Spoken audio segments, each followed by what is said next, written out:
Well, a very good evening, everyone. Welcome to our third Unlocked session. Thanks so much for coming back. We have been 14 weeks in lockdown, haven't we? And tonight we are thinking, what does that mean to be unlocked? What has the Christian faith got to do with all of that? Well, let me remind us that we are coming to you live this evening from the garden here at the vicarage. You are very welcome. Thanks so much for being with us. Last night we had a few technical problems. You couldn't hear us very well. I hope we've sorted those out tonight. Maybe you could just drop us a like or a thumbs up on YouTube if you can hear us. That would be brilliant. But thanks for coming back. It's been a great week, but we've got one more session to come. And these weeks of lockdown have been really strange and, for some, difficult times, haven't they? A worldwide crisis, but with some very local effects. It's been very close to home. In fact, it's been in some people's families, and loads of people have been affected. And most of us know someone who's had the virus. Some of us will have known someone who's died from the virus. 43,000 deaths recorded on the official government statistics, which means across the land, across the country, 43,000 grieving families have lost a loved one. And so that makes these difficult and sad times, don't they? So much grief, so much sadness. And so that's what we're here tonight to reflect upon. Once again, to take some time to think about the Christian faith, and in particular the Lord Jesus. Where does hope come from in sad days like this? Unlocking hope in a world full of sadness. That's our title for this evening, and that's what we are about. So what have we got coming up? Well, in a few moments' time, we are going to have our interview this evening, and we have one of the members of our church family, Simon Langmead, here to be interviewed tonight. So looking forward to that very much. My colleague Tom will be bringing a Bible talk later. Again, really homing in on that issue of hope and where we may find it in the Bible. And then once again, it's over to you for the question time. And same as before, we would love to hear your questions. Here's how you can join in. If you've got a question, we would love to hear from you. You can text your question on 07493 374411.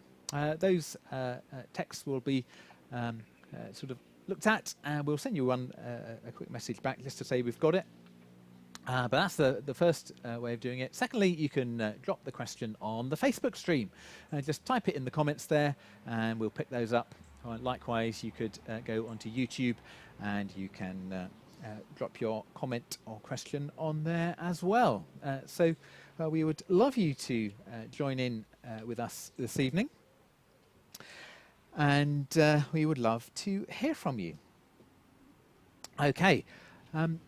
Secondly, just before we get going tonight, I've got two things I would like to draw your attention to. The first is this book, written or co-written by a friend of ours, Paul Williams. And it's called If You Could Ask God One Question. Now, we've got loads of questions coming in, but we don't have time to answer all of them. This little book will answer those questions for you. Things like, isn't the Bible just a bunch of made-up stories? Why do you allow suffering? Why don't you just do a miracle? Loads of questions in the book. And actually, this book is free at the moment as an ebook from the Good Book Company. And so on the screen there, you will see a little code which will pop into the chat as well. That will take you to a page where you can download this book for free and read it on your e-reader, a Kindle reader, a tablet, a mobile phone. This is yours for free tonight if you would like a copy. And then secondly, we've talked about this before as well, but a little leaflet written by another really good friend of ours, Roger Carswell. He has written this leaflet called Hope Beyond Coronavirus. And again, you can download that on the thing on the screen there, Jamie. If you just flick over to the next slide, we should be able to find it. There it is. And again, little code at the bottom there. And again, it's free. So if you'd like to have a read of that later on, please do so. Okay, so we are now going to come to our interview time, and so let's have our little introduction, and then.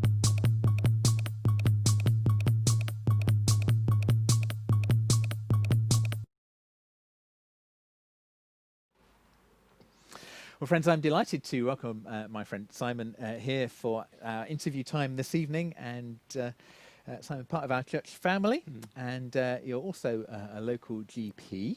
So do tell us a little bit about yourself and how you connect with the St Thomas's Church family. Thanks, Andy. Yeah, well, I've lived in Kilnurst for about 7 years now. Moved up here with my wife Wendy, and we've been joined since by Harry and Abby, our 2 kids, and another one on the way later in the year, which is very exciting.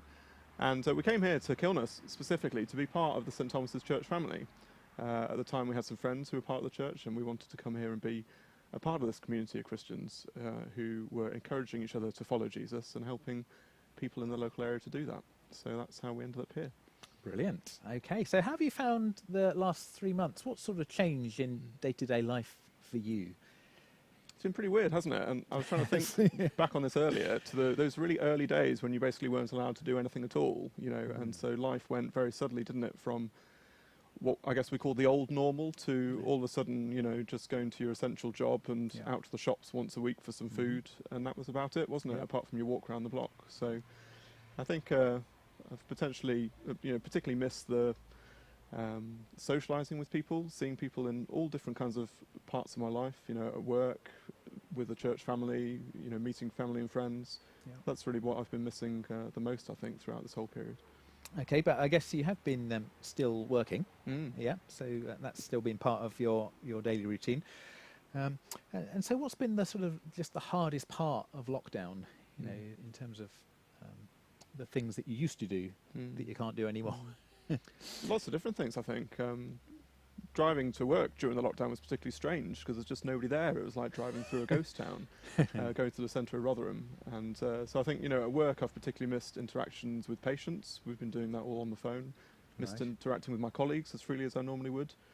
And of course, you know, missed seeing our church family on a Sunday and our groups in the week. It's been great where we've been able to do that online, but it's only a small kind of replacement of that, you know, joy of meeting together. So I think I've just really missed quite a lot of that interaction. I knew already I was quite a kind of people person, but I think that's really just been brought home to me by how that's been limited over the last, you know, few months. Yeah, absolutely. You are one of our frontline medics. You're a GP. Tell us a little, give us an insight into what that's been like. We've sort of seen lots of footage on the TV, on the news of doctors, nurses, carers doing all sorts of things. What's that been like sort of for you particularly? It's been, a really strange time, a time that like I've never known in the health service since I've worked in it. And, you know, it's very odd that all of a sudden when this crisis started, you know, we locked the front door of the surgery and we told patients not to come, you know. Right. And we switched to doing everything remotely for their safety and for ours. So all of a sudden, you know, my waiting room full of people and my, you know, 35 people in my room every day became a list of people to call on the phone. And, you know, all of a sudden we're trying to get back into those skills we've not used for a long time of trying to encourage people to describe things over the phone you normally just look at. And of course, at the peak of the virus, speaking to lots of people with this new illness we really didn't know very much about, and trying to work out how best to treat them in this local area. And certainly I wasn't on the front line in terms of that. You know, other colleagues were, and colleagues working in the hospital, looking after a lot of ill people. But certainly as GPs, a lot of what we've done is, you know, point people in the right direction when they appear to be becoming unwell and getting them the right help they need at that point, but also starting to deal with some of these long-term consequences for people in terms of their mental health and the effect the virus has had for some people who get it very badly and have long-term effects. But also deal with we've delivered palliative care to a lot of particularly frail elderly people with the virus as well. And sadly a number of whom have lost their lives as well. So that's also, at the peak of the virus, was also very challenging. Yeah, it must be sort of facing those situations on a sort of daily basis. It must be quite unsettling, really, in the sense of, you know, it's another day. You know, other people just go to work and do a job, and you go and work, and there's this, you know, crisis unfolding before you. How do you cope with that sort of unsettled time? you're right. Unsettled is definitely the word for it. You know, at times it seemed like we were changing what we were doing on a daily, if not sometimes hourly basis. You know, constant updates from the government and everything like that.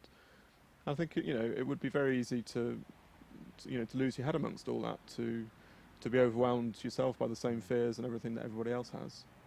I think a lot of it is, you've got to do your part to look after your patients in a professional term. Mm-hmm. That's where you think, but actually for me, as a Christian, it's knowing that I trust in a God who's in control of all of this. And actually, at times where I've had to go into some fairly high risk environments, potentially putting my own health on the line, remembering that actually the worst coronavirus can do to me is make me ill and potentially take my life.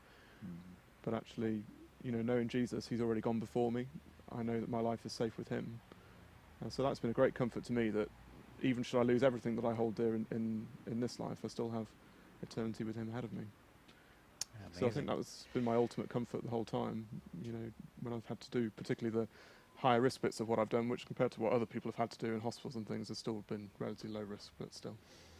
And you're a part of our church family here. So how does following Jesus sort of work out for you within the church family and things we do on Sundays and that kind of thing? It's just, a great encouragement to me to be part of this church family here, because we're so open about following Jesus, so keen to talk about him and encourage others to do the same. Sometimes I think it can feel, that you're the only one out there who's trusting Jesus, and actually just seeing other people on a Sunday and being reminded of him and listening to him in the Bible, being encouraged by others, who are also following him, it's just been really, really helpful. And, being able to share your concerns and hopes and be reminded of the great things we've got to look forward to, that solid hope we have of spending eternity with him has just been really helpful amongst all this kind of changing world around us, to know that actually that doesn't change. Yeah. Everything we hold dear in this life may be changing at rapid pace, but actually Jesus is the same yesterday, today and forever, and having him to rely on helps you cope with all of that, I think. That's just brilliant to hear. Thanks so much for that. We are just starting to emerge from lockdown. The restrictions are being eased around the place in different ways. So let me ask you finally, when these things are sort of unrestricted, what are you most looking forward to in terms of getting back to normal when we're unlocked? Lots of things, I think. My son Harry's been building a list for a while of things he wanted to do. He's already had his first McDonald's, so that one's ticked off the list. But, Right. I think just really looking forward to seeing people again in a way when it can be fully unrestricted, being able to come and meet with our church family here, particularly some of the frail or older ones that we haven't seen for quite a while. Yeah. And be able to see friends and family more easily. And yeah, I guess in work life as well, just being able to see some of these patients I've been speaking to on the phone for 3 months, it'd be great to see them in person again. So I think, just meeting people again in all parts of life and enjoying that togetherness, I guess we were talking about last night. That's what I think I'm missing most at the minute, and looking forward to getting that back. Fantastic. Simon, thanks so much for sharing that with us tonight. That's been absolutely brilliant, and thanks for sharing your thoughts there. It's nearly time for the Bible talk. Before we do that, let me just remind you once again how it is that you can join us with some questions. Here they are on the screen in front of you. The text number. Text us a question on 07493 374411. And that would be a really straightforward way of getting a question into us this evening. Secondly, you could type that question into the Facebook stream on the comments there, and we'll see that, we'll pick that up. Or if you're on YouTube, type your comments in there, or your question, and again, we'll just pick them up and we will bring them to the panel a little bit later on. And that will be great. Well, it is now time for our Bible talk this evening, so we're going to have a few seconds to switch things around. But don't go away, we'll be back really soon, and Tom will be here with the Bible talk.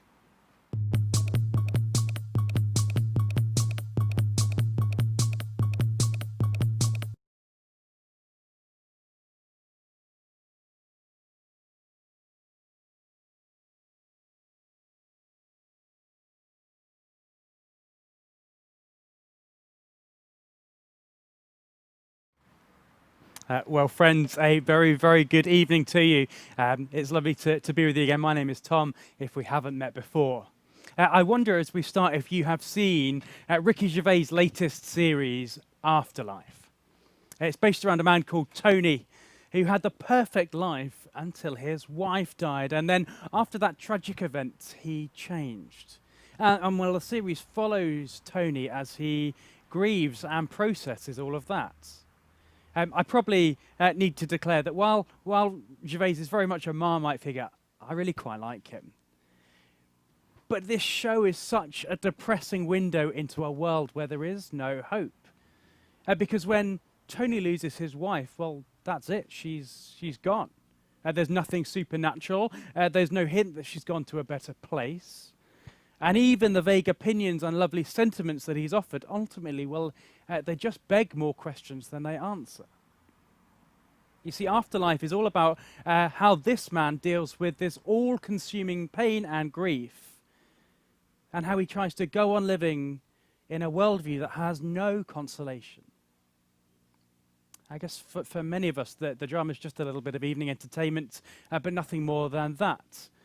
We've not needed to take seriously questions of what happens when we die because, well, it's just a distant reality, isn't it? We'd prefer to be a bit more positive, to just focus on life here and now. And yet suddenly the grief and loss we keep at bay so well, it's come smashing into our world, hasn't it? The things we so often sanitize have come breaking into reality, and faced with that, we're left desperately trying to find a foothold. The latest figures as of today, 10.7 million cases, over 517,000 deaths across 188 countries. Here in the UK, we've seen 315,000 cases and over 44,000 deaths. And these aren't just bare statistics, because behind each one is a human story, a human tragedy.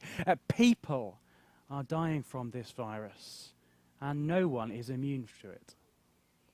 As a nation, we've been forced to deal with death head on, and the last few months have been a sobering reminder that our world is not okay.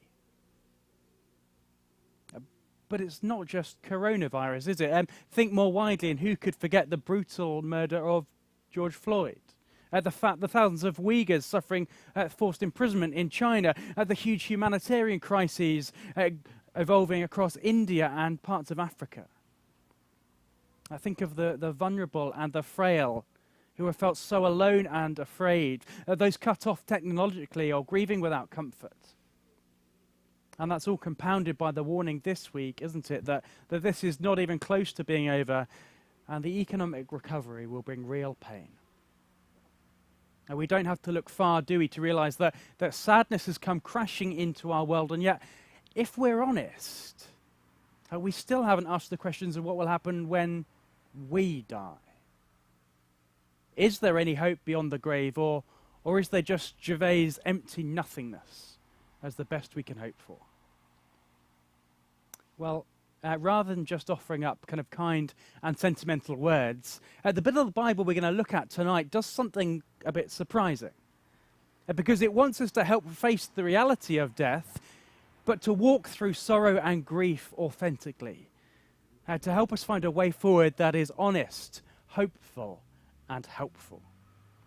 We're going to pick up a bit from the Apostle Paul, and he's writing to one of the first churches in the bustling city of Corinth.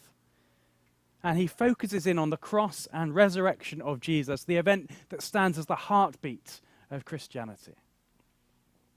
Paul is very different to some of the Bible writers we've heard over the last two nights, as he imagines the claim that the resurrection didn't really happen.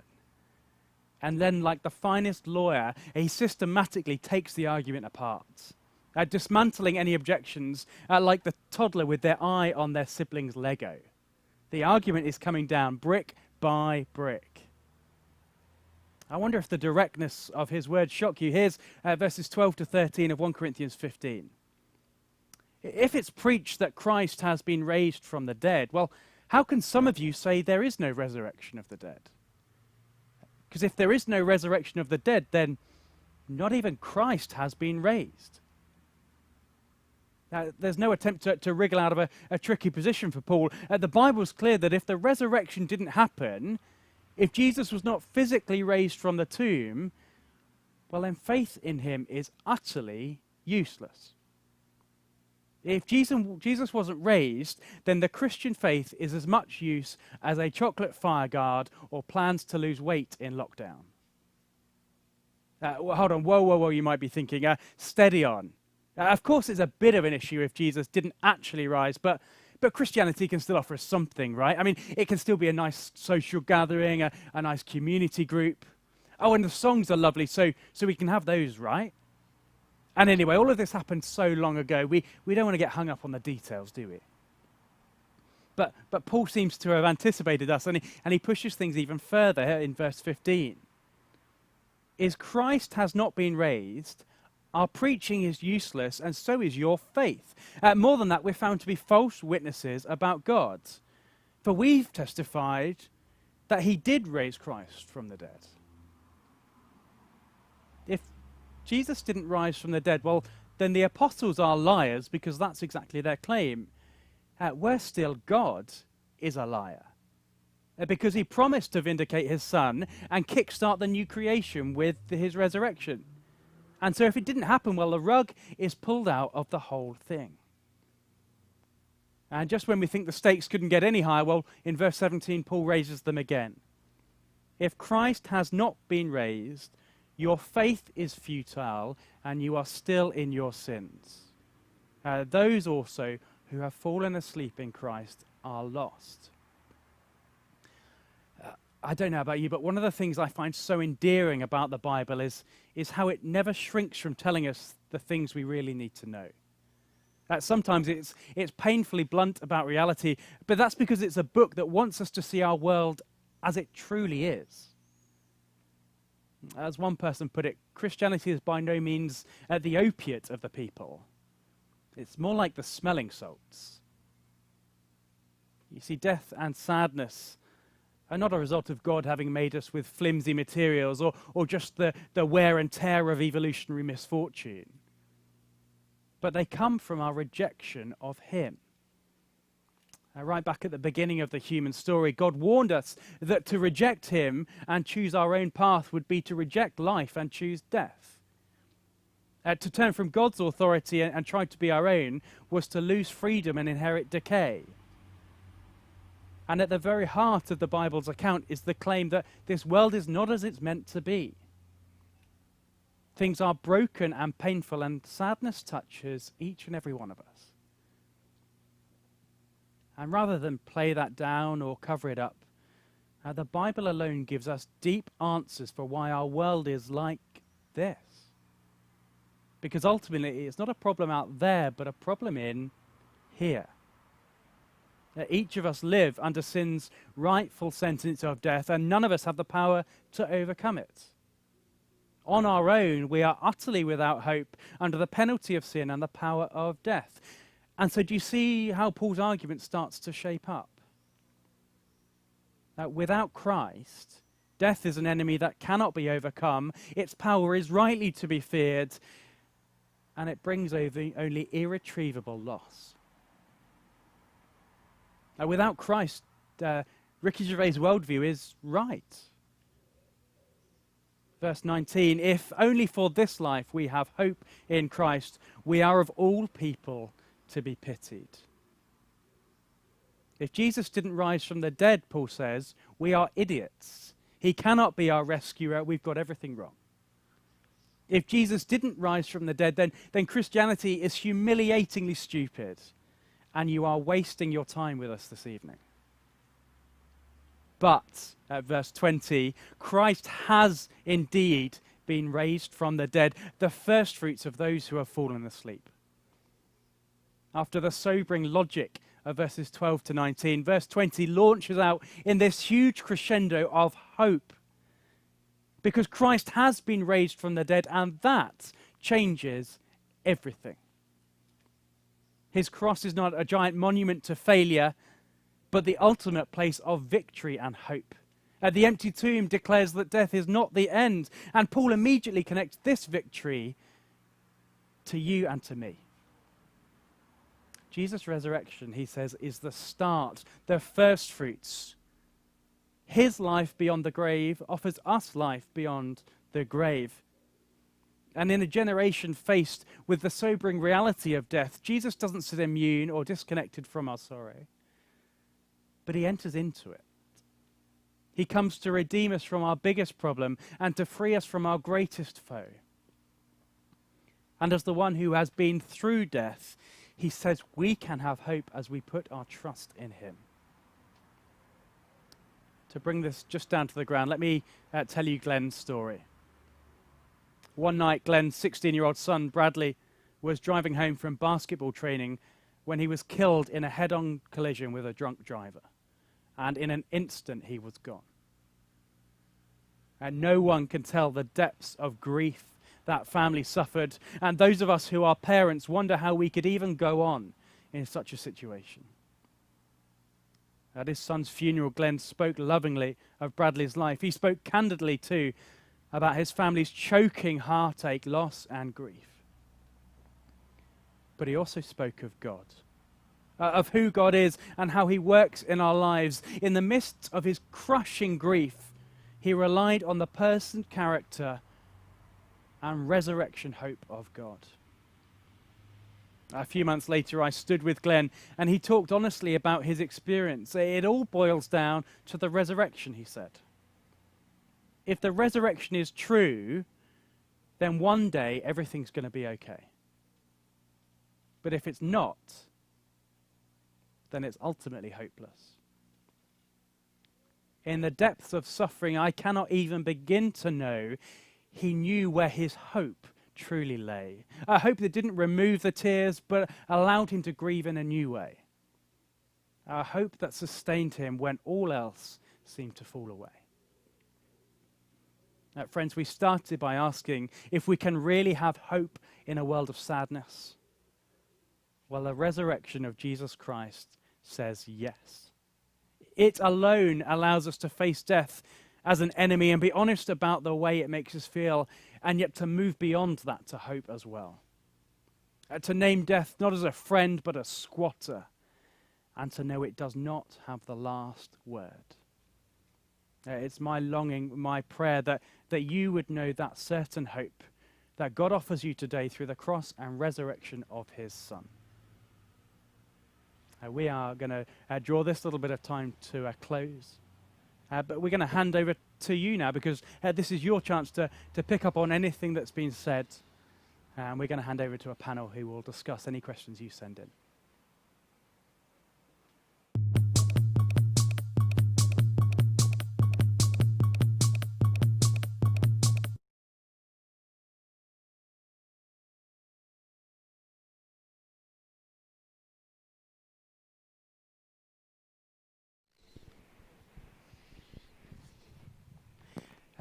Brilliant. Welcome back, and let me add my welcome as well. Simon, Lydia, thanks so much for joining us. Lydia, we've not seen you tonight, but you were with us on Tuesday.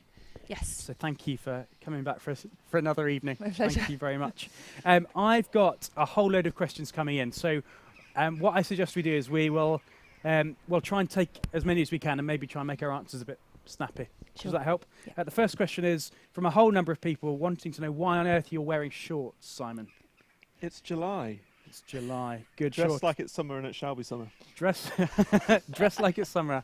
Brilliant. Okay. Here's our first question that's slightly more serious. Do you think that more people will turn to Jesus after this pandemic? Simon, kick us off. It's a great question, isn't it? I think this pandemic has shown us that lots of things we hope in, we put our hope in things that cannot hold them. So, perhaps this has been the first time that for lots of us in the pandemic, our health has been questioned, particularly even young people. We've seen tragic stories of young people with no health backgrounds dying from coronavirus. Our plans have been wrecked. Lots of things we would hope to have happened have not happened.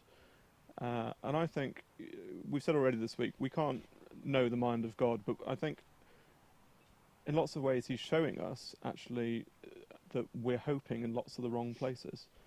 And actually, I think this is causing lots of people to think. We've seen some great additions to our Sunday church community, haven't we, online? Some extra people joining us. I think lots of people across the country are starting to wonder what life is all about in a bigger way, aren't they? So Mm. yeah, I think this is probably one of the ways God is working in He's drawing people to Himself, even through this. Brilliant. Thank you. Great. Lydia, let's come to you. How can you support and reassure someone who doesn't have faith in eternal life, in the faith in the eternal life we're promised as Christians? So how could someone, I think this is from someone who might be a Christian, say, how do you kind of, given all we've heard about the resurrection hope, how would you kind of use that to encourage and support someone who isn't yet a Christian? It raises questions about where our eternities lie, doesn't it? And I think the wonderful news of the Bible is that it's never too late to come to God. We can come to Him even in our last breath, and He has open arms for us to bring us to Him. He's actively searching for us, and He isn't looking just for a quick kind of, oh, would you save me? But actually, He's looking for real life in us, and that's what He offers us, both now here on earth and in eternity. And so He offers us a friendship here and now that we can't find elsewhere, that we can receive, at any time when we search for Him. Brilliant, thank you. I guess kind of picking up on some of that, feel free to chip in as well. It's kind of towards the end of the Bible, Peter, one of Jesus' disciples, the guy you might know who denied Jesus, that Peter has had such a kind of transforming experience post-resurrection that he goes on to be willing to die for his faith. And in one of his letters, he says that the reason that God hasn't sent Jesus back a second time is because He is so patient and kind, longing for people to turn to Him. And I think that should give us real confidence to know that God is in the business of wanting to offer people real hope. That's one of the reasons why we put this on, because we've got a God of hope who wants everybody to know that hope. And so we can have confidence to say to people, like, this Jesus is not just there, but He's good, and He wants you to engage with that. I guess it's one of the reasons why we love to offer out kind of these little books and put on talks like this, because if the Christian if the Christian story is true, then it's got to hold up to kind of intellectual rigor. We've got to be able to wrestle with it and work it through. If it's not true, then, well, the Bible itself says if it's not true, it's utterly absurd. And yet we're convinced it can hold up to speculation. So we can throw our questions at it. I guess the tricky thing there is sometimes it's not an intellectual thing that blocks us. It's a heart thing. I just don't want God to be there because that's got to affect the way I live. But that would just be a really helpful thing to start wrestling through with your friend to say there is real reassurance there, and see how they respond to that. Simon, how does the Christian hope compare to the hope of fame and fortune that's offered in, say, business, celebrity status, the lottery win? It's a really great question, isn't it? Because those things can seem really, really attractive to us, can't they? And can want us to reach those things. Why do so many people play the lottery every week? We're looking for a way to find that, aren't we? And I guess a bit like what I said earlier, like, these things can't bear the weight of the hope that we place in them. They will always let us down. And I think one of the saddest things is, you get those stories in the news, don't you, of kind of washed up celebrities a few years after their fame has passed, and often their lives are in a terrible state. And I think actually these things, yes, they may be good for a while, but they don't last, and they're not good for you.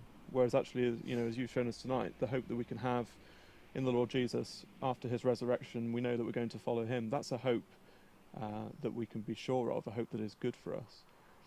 And actually, we often use hope in this, we use hope in terms of, I hope it's going to be nice weather today. Maybe it's not. It certainly isn't that great today, is it? But actually, Christian hope is guaranteed, isn't it? Okay. It's not something that we are wishing for. Biblical hope is certain hope that we can rely on. And I think that's far, far better than anything that might come and go very quickly in this life. Brilliant. Thank you. Another question that's come in says, how can we know the resurrection really happened? Maybe let me start with it, and then you two can jump in. I think this is such a brilliant question. It's the kind of question that gets me excited as well, because I think there's such good answers for it. Let me kind of fire off a whole number of different kinds, and maybe kind of that shotgun approach might help. How do we know it really happened? I guess we see it in the lives of the disciples who flee from Jesus when he's about to be crucified. Are then the same people who are suddenly so convinced that he's raised from the dead that they are willing to die for their faith. Now, you could say that they are they're hypocrites or deluded, but hypocrites and martyrs are made of two very different things. And we know that these weren't guys who were fools. I guess that's one reason. I guess secondly, we see that Jesus appeared after his resurrection to over 5,000 people. People who were still around when the gospel letters were written, when 1 Corinthians was written. So if they were easy eyewitnesses to go and find, say, John of Damascus, did you really see this guy? Yeah, oh, you did see this guy. Okay. If John hadn't really seen him, then, well, it would have been thrown out of court. We also, I guess another little one, when Christianity suddenly started booming, it would have been dead easy for the Romans to go, well, no, the body's still in the tomb there. This was a radically subversive thing for them. There are loads of different reasons that just start, when we put all of these things together, lives that are just radically transformed, people willing to die. They are so certain that this resurrection hope is real for them. The testimony of not just one or two, but thousands of people. It starts to dismiss any ideas we've got of, just dreams or holograms or things like that. I guess the other way to turn that around is why we want to take the evidence really seriously and look at it. I guess we want to be careful sometimes not to apply a level of suspicion to this that we never do in the rest of life. Now, these claims are huge, so we've got to, we don't just want to take them on a whim. But I think the Bible does that as well. It says that these are claims that you can test. But sometimes I think we need to be careful that we're not just desperately looking for another excuse. The weight of evidence is overwhelming that Jesus really died. We know the Romans were pretty expert at killers, and yet really rose again. And what can account for that? Well, it's the resurrection as God had promised. I feel like I've just said a whole load, so I need to maybe shut up for a little bit. Anything you guys want to chip in, or I can find another question? I like the story of the I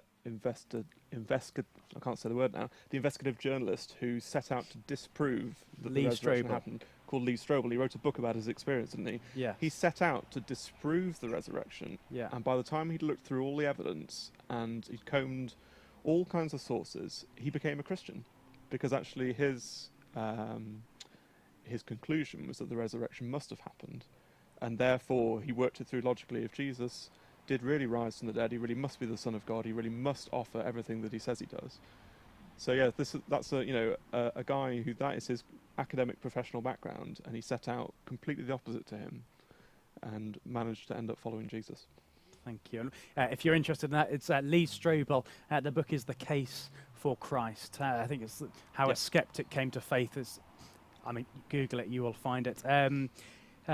Let's have another one here, particularly for you, Simon. So Simon, what is your hope for the future? Maybe, Lydia, you can answer that as well. What is your hope for the future?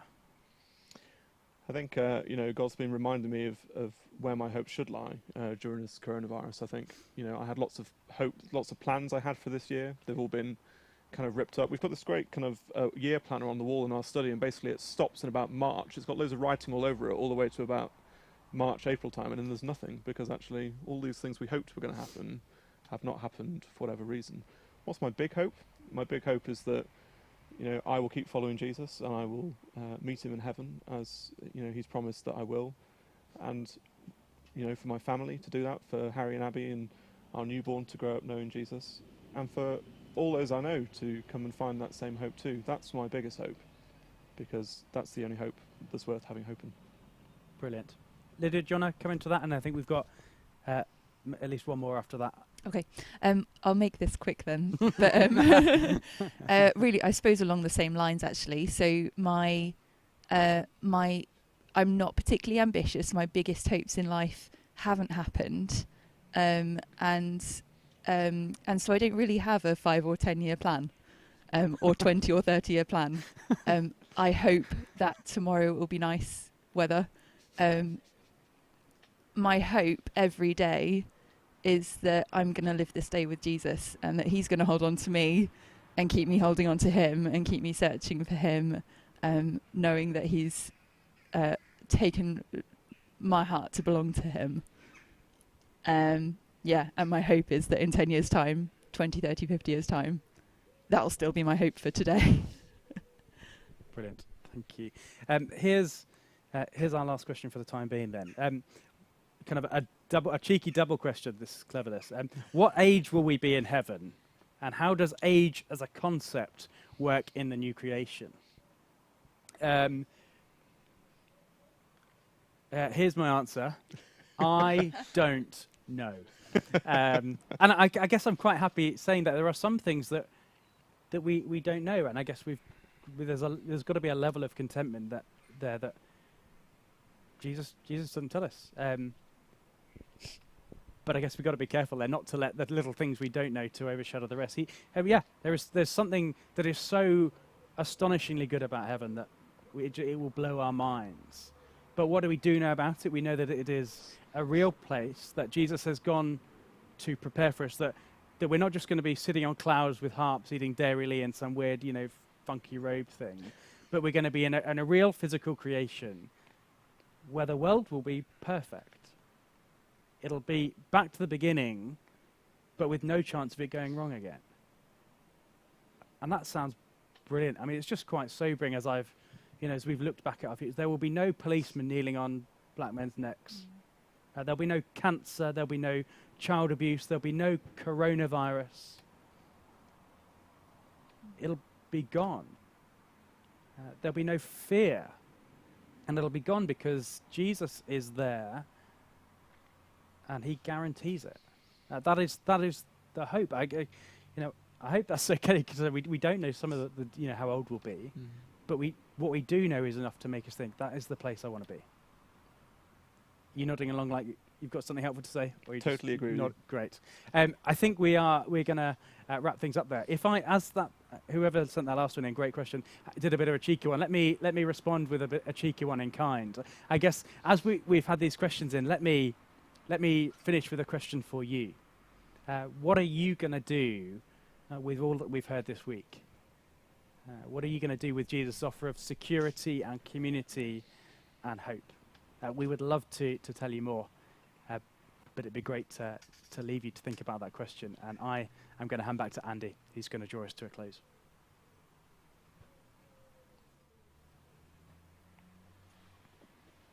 Friends, thanks so much for being with us this week.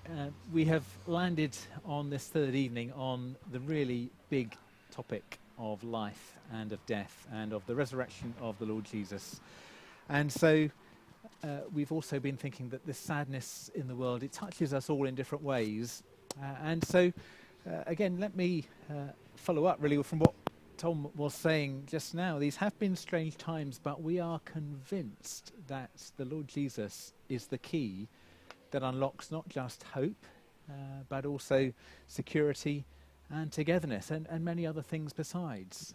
And so here at St. Thomas's, we would love to help you explore these things a little further, to take things another step, if you would like to do that with us. Now, there's a number of ways you could do that. Firstly, in a couple of weeks from now, just through the summer, we're running a group called Christianity Explored. And that's a wonderful opportunity to have another look at this guy Jesus, find out who he was, why he came, and what it means to follow him. It takes 7 weeks, 7 sessions, and we'll look at that together. And we'll probably be doing it remotely. The last time we ran this, we did it on Zoom, and we gathered together week by week, and we'll probably need to do that again. But we're really, really willing to do that. So if you think that might be helpful for you, please get in touch. Here's an easy way of doing it. Type CE into your phone and send it to 07 493 374411. Type CE and send it to that number there, and we'll get back to you. Easy as that. couple of other ways that you might like to follow things along. We've had loads of brilliant questions, haven't we, this evening? Let me remind you of that book that I was talking about earlier, Paul Williams and Barry Cooper. If you could ask God one question, it's free. So what's to lose? That little link there will take you to the Good Book Company website, and you can download it straight away for free to your Kindle, to your tablet, to your computer or mobile phone, and read some of the brilliant answers in there about this God. And then secondly, a shorter read is the leaflet by Roger Carswell, Hope Beyond Coronavirus. Again, picking up some of the things we've been thinking about this week and just landing them for us in a way which is just so helpful to think through again in our own time. So again, completely free. Just click on that link. It'll take you to a download on a PDF that you can read. We have got some paper copies of that as well. If you'd like a paper copy, get in touch and we'll send one to you or pop it through your door. So a few final thoughts from me. Firstly, just to say so many thanks to the team that have put this week together for us. We've had interviewees through the week. We've had brilliant panels, and we've had some great tech support along the way. So thanks, guys, for all that you've done through this week. Secondly, thanks to you for being with us. It would be a completely pointless waste of time for us to be stood in our garden in July with no one to talk to. So thanks for being there for us. And let me say, if you've enjoyed this week, then why don't you come along one Sunday? Again, at the moment, we're meeting remotely. We can't get together on a Sunday at the moment. We're meeting online, but you'll find us on Facebook, on YouTube, and we meet as a church family on Zoom. If you'd like to do any of those things, just come along Sunday morning, 10 o'clock. You'll find us streaming live just like we are tonight. And that's a brilliant way of getting to know us a little more. You are most welcome, and we would love to see you again. But for now, thanks for tonight. Thanks for this week. We've had a great time, and we hope that Unlocked has been a useful exercise for you. And please, if we've touched on anything that you think, yeah, I really need to have a bit more of a think about that, please come back to us. We'd love to help, and we'd love to talk more about this guy, Jesus, who we think is brilliant. Please come and see us again. But for now, bye-bye, and thanks for being with us.